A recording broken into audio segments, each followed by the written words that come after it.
xisbiga cadaaladda iyo daryeelka UCID ayaa xaflad ballaadhan u qabtay dhalinyarada ururka Gurmud oo ku soo biiray xisbigaasi. Ururkan ayaa ka dhisan xaafadaha Ibraahim Koodbuur iyo 26 Juun waxaana xafladan ka soo qayb galay badiba dhalinyarada xaafadaha 26 Juun iyo Ibraahim Koodbuur. sidoo kale xafladani waxa ka soo qayb galay badiba mas'uuliyiinta xisbiga cadaaladda iyo daryeelka ee UCID. aadna waan idin soo dhaweynayaa ururka Gurmud iyo taageerayaasha xisbiga ee labada degmo Juun iyo Koodbuur run ahaantiina dadku mabaadiida ay ku midoobaan waxa ugu weyn inay iskugu yimaadaan xisbi iyo ururo. halka markay marayso ururka Gurmud wuxuu ka maarmi waayay inuu galo siyaasadda. haddaba siyaasadda ay way jooyin badan tahay.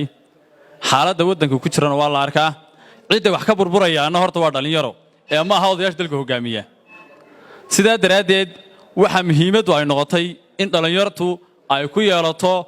ay go'aan ku yeelato miiska waddanka lagaga taliyo. waxaana noo cuntamay inaan ku biirno xisbiga cadaaladda iyo daryeelka ee UCID.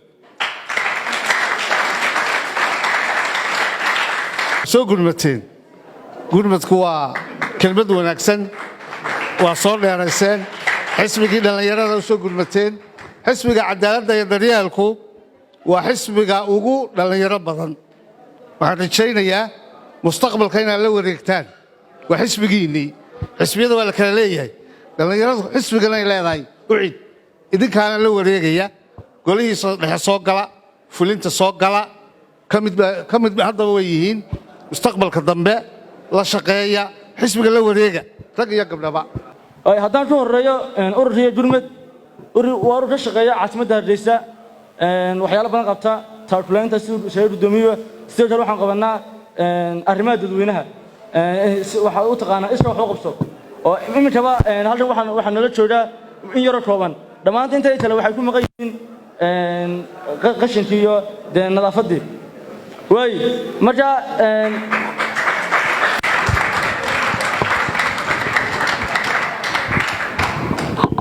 haddaan u dhigto qodobka labaad ee sababtaan u soo biirnay xisbiga UCID qof kasta uu fahmi kara sababtaan u soo biirnay sababtoo ah qofna meel aanay dan ugu jirin meel aanu ka aran muhiimadiisa meel aanu ka aran waxa sare u dana ma tago xisbiga UCID waxaan ka aragnay inuu u soo jeedo dhalinyarada inuu yahay urur kaliya aan wax la qaybsan karno inuu yahay urur kaliya yani aan ku meel gaari karno himaladeeda hankayga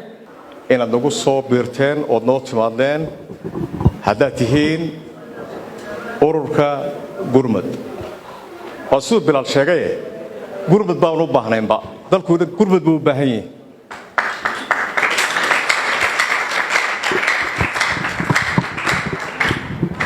waxa run ahaantii aan aad iyo aad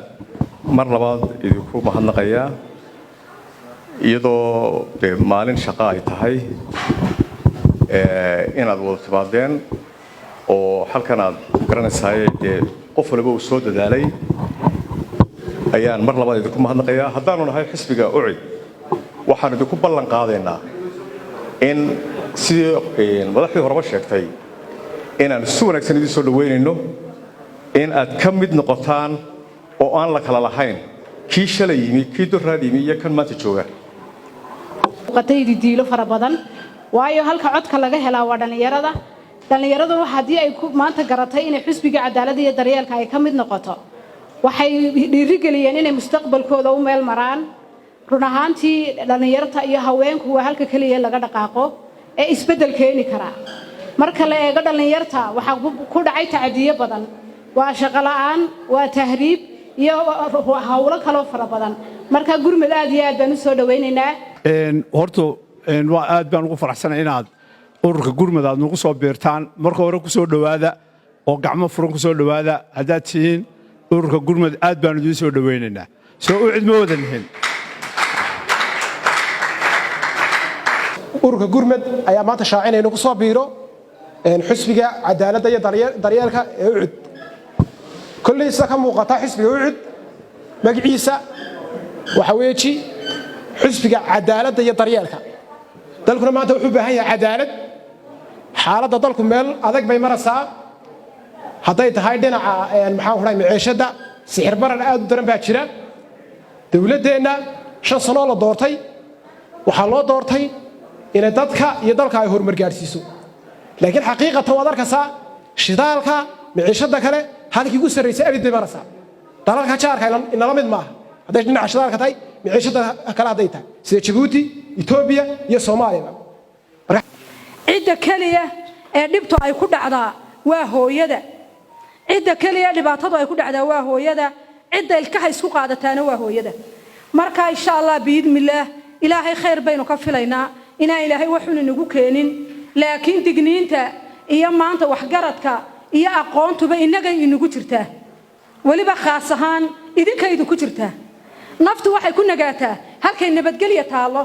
ay cadaalad taalo qabyaaladna aanay olin marka xisbiga u cid qabyaalad male qolana male bari ilaa galbeed waa loo simayahay dalka Mareykanku wuxuu hadiye gooraale xoog saaraa dhalinyarada jamhuuriyadda ku nool gaar ahaan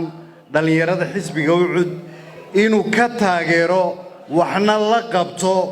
horumarkooda waananu jecelnahay mar walba inaanu horumarkooda ka shaqeyno dhalinyaradan oo ah mustaqbalkii maanta dalkan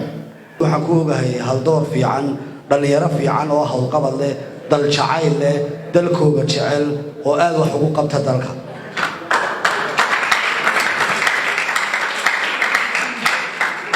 waxaan idinku soo dhaweynayaa xisbiga u cid waxaan idin leeyahay xisbiga u cid saad ugu soo biirteen aad baan u jecelahay inaan arko dhalinyaro saa u firfircoon oo xisbiga u cid ku soo biiraya waxaan idin leeyahay xisbiga u cid gacmo furan ku soo dhawaada waa xisbigii dhalinyarada aad baan idinku mahad celinayaa gacmo furan ku soo dhawaada anigoo gobolkiiyo waxaan idin leeyahay juun iyo koodbuur iyo gobolkiiba ku soo dhawaada dhalinyaradiina qiimaha badan leh afka dhalinyarada ururka gurmed waxaan leeyahay xisbiga ucud hadaynu nahay dhalinyaradeena maanta deynaga wadankeena inagu inoo baahan yahay markaas waxaan leeyahay haduu dalku burburo inagu inaga burburaya hadaynu dhalinyarada nahay maanta haduu dhismana inagu inoo dhismaya marka anigu waxaan leeyahay codkeena iyo maxay haytay farteenaba inaynu xisbiga ucud ku doorano oo maanta inaga dalka